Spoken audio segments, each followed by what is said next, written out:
September 17వ తారీఖు ఈ తేదీన తెలంగాణలో రాజకీయాలు పీక్స్లో ఉంటాయి.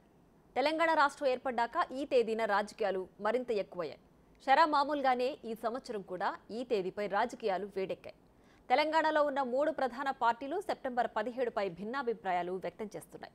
దీంతో అసలు సెప్టెంబర్ 17పై రాజకీయ పార్టీలు ఎందుకు ఇలా వ్యవహరిస్తున్నాయి అనే చర్చ తెరపైకొచ్చింది.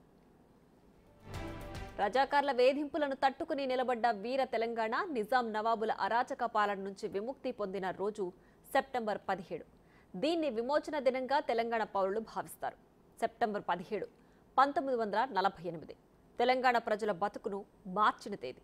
అందుకే సెప్టెంబర్ 17 వచ్చిందంటే రాజకీయ పార్టీలు ఎప్పుడూ లేని విధంగా యాక్టివ్ అవుతాయి. గతంలో అధికారంలో ఉన్న బీఆర్ఎస్, ప్రస్తుతం అధికారంలో ఉన్న కాంగ్రెస్, కేంద్రంలో అధికారంలో ఉన్న బీజేపీ సెప్టెంబర్ 17పై భిన్నాభిప్రాయాలు వ్యక్తం చేశాయి. ఒక పార్టీ విలీనం అంటే మరో పార్టీ విమోచనమని, ఇంకో పార్టీ విద్రోహమని సెప్టెంబర్ 17వ తేదీకి రాజకీయ రంగు పులుముతున్నాయి. దీంతో అసలు సెప్టెంబర్ 17వ తేదీని ఏమని జరుపుకోవాలనే చర్చ తెరపైకొస్తోంది.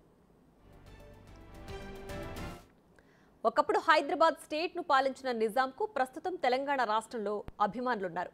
వారిని నొప్పించకుండా ఉండేందుకు వారి ఓట్ల కోసం రాజకీయ పార్టీలు విమోచనం అనే పదాన్ని వాడటం లేదు. అటు హిందూ సమాజం, ఇటు ముస్లిం ప్రజలు ఇబ్బంది పడకుండా మధ్య మార్గంగా కొత్త పదాలను సృష్టిస్తూ సెప్టెంబర్ 17వ తేదీని ఆయా పార్టీలు జరుపుకుంటూ వస్తున్నాయి. ఇదే కోణంలో ఆలోచించిన గత బీఆర్ఎస్ ప్రభుత్వం సెప్టెంబర్ 17న విమోచన దినోత్సవంగా జరపకుండా జాతీయ సమైక్యతా దినోత్సవంగా జరిపింది. ఇక ఈ సంవత్సరం కూడా యథాతథంగానే సెప్టెంబర్ 17న జాతీయ సమైక్యతా దినోత్సవాన్ని పార్టీ వర్కింగ్ ప్రెసిడెంట్ కేటీఆర్ ఆధ్వర్యంలో తెలంగాణ భవన్లో జాతీయ జెండా ఆవిష్కరించనున్నట్లు ఎక్స్ వేదికగా అధికారికంగా ప్రకటించింది బీఆర్ఎస్.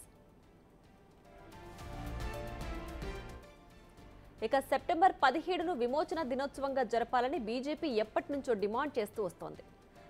ఓవైసీలకు భయపడే రాష్ట్ర ప్రభుత్వం సెప్టెంబర్ 17ను విమోచన దినోత్సవంగా నిర్వహించడం లేదని, గతంలో బీఆర్ఎస్ కూడా ఓవైసీలకు భయపడే నిర్వహించడం లేదని అంటున్నారు బీజేపీ నేతలు. కాంగ్రెస్ సర్కారు ప్రజాపాలన దినోత్సవం జరపడాన్ని బీజేపీ వ్యతిరేకిస్తోంది. బీఆర్ఎస్, కాంగ్రెస్ రెండు పార్టీలు ఒక్కొక్కరు ఒక్కో పేరుతో తెలంగాణ సాయుధ పోరాట యోధుల త్యాగాలను విస్మరిస్తున్నాయని, ప్రజాపాలన దినోత్సవం పేరు కాకుండా తెలంగాణ విమోచన దినోత్సవంగా సెప్టెంబర్ 17ను నిర్వహించాలంటున్నారు.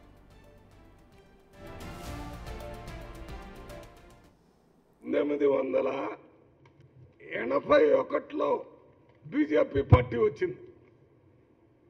మరి ఇది ఎప్పుడు జరిగింది? 1948 ఆగస్టు సెప్టెంబర్లో జరిగింది. ఆనాడు బీజేపీ లేదు, ఈ పార్టీకి సంబంధించిన ఎవరు కూడా ఈ స్వతంత్ర పోరాటంలో పాల్గొనలేదు. భారతదేశ స్వతంత్ర పోరాటంలో లేరు. కేసీఆర్ అధికారం రాగానే మొత్తం మాట మార్చేసాడు. తెలంగాణ విమోచన దినోత్సవాన్ని మమ్మల్ని తిట్టినటువంటి కేసీఆర్ ఈరోజు ఎందుకు సమైక్యత దినోత్సవం అంటాడు? విమోచన దినోత్సవం ఎందుకంటే కాంగ్రెస్ పార్టీ ప్రశ్నించింది, కాంగ్రెస్ పార్టీ అధికారానికి వచ్చింది. ఇప్పుడు కాంగ్రెస్ పార్టీ ఏమంటే ప్రజాపాలన దినోత్సవం అట. అంటే ద్వంద్వ విధానాలు వీళ్ళు.